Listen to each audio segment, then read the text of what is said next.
પેલા પિઝ્ઝા બનાવો ને ટીકા चाहिए હા तीखा नहीं वो जो आलू का भजिया है ना हाँ सर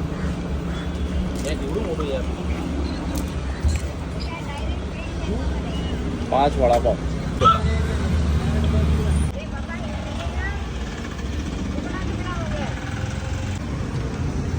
कितना आपका એક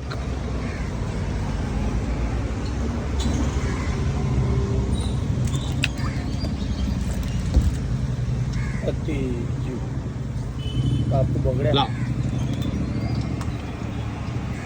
મિર્ચી પાઉં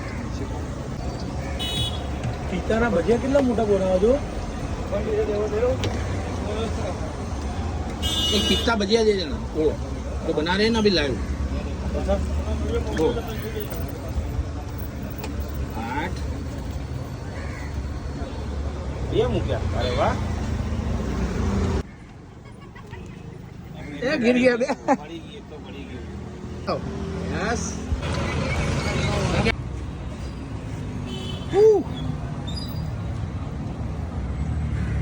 ટીશ્યુ પેપર આપણી જોડે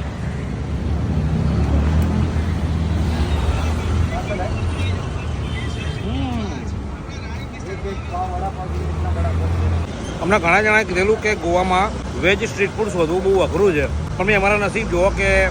અમારી જે હોટલ છે ને કેટરન બીચ આગળ એનાથી બહાર નીકળીએ ને અને તરત જ અમને બહાર એક વડાપાઉંની સ્ટ્રીટ ફૂડની સ્ટોલ જોવા મળી ગઈ અમે નીકળતા 3 દિવસ અહીંયા આગળ જોતા હતા કે જ્યારે નીકળી ત્યારે અહીંયા આગળ ભીડ હોય જ તેને લોકો નાસ્તો કરતા હોય તો અમને બી થયું કે ચલો એકવાર ટ્રાય કરીએ અને વડાપાઉં ટ્રાય કર્યું બોસ ખરેખર બહુ જોરદાર છે તો તમે લોકો બી ગોવામાં આવતા હોય ને તમારે બી સારું સ્ટ્રીટ ફૂડ ખાવું હોય ગોવાની અંદર અને ખાસ કરીને વડાપાઉં તો એક્ઝેક્ટલી જાંબલેશ્વર મહાદેવનું મંદિર છે એની બાજુમાં અહીંયા આગળ કૃષ્ણા હોટલ છે પ્યોર વેજ એની એક્ઝેક્ટ અહીંયા વચ્ચે તમને જોવા મળી જશે આ સ્ટોરનું કોઈ જાતનું નામ નહીં લખેલું પણ તમને ખબર પડી જ જશે જોશો એટલે બાકી વડાપાઉં બહુ જોરદાર છે એ સિવાય મરચાના વડાપાઉં પણ બનાવે છે અને એ બી જોરદાર છે આપણે એ બી ટ્રાય કર્યા તો રેકમેન્ડ કરીશ ભાઈ ગોવાની અંદર આવો ને તો નોર્થ ગોવામાં છે હો પહેલેથી કહી દઉં છું તો નોર્થ ગોવામાં આ જગ્યા જરૂરથી ટ્રાય કરજો ખરેખર મજા આવશે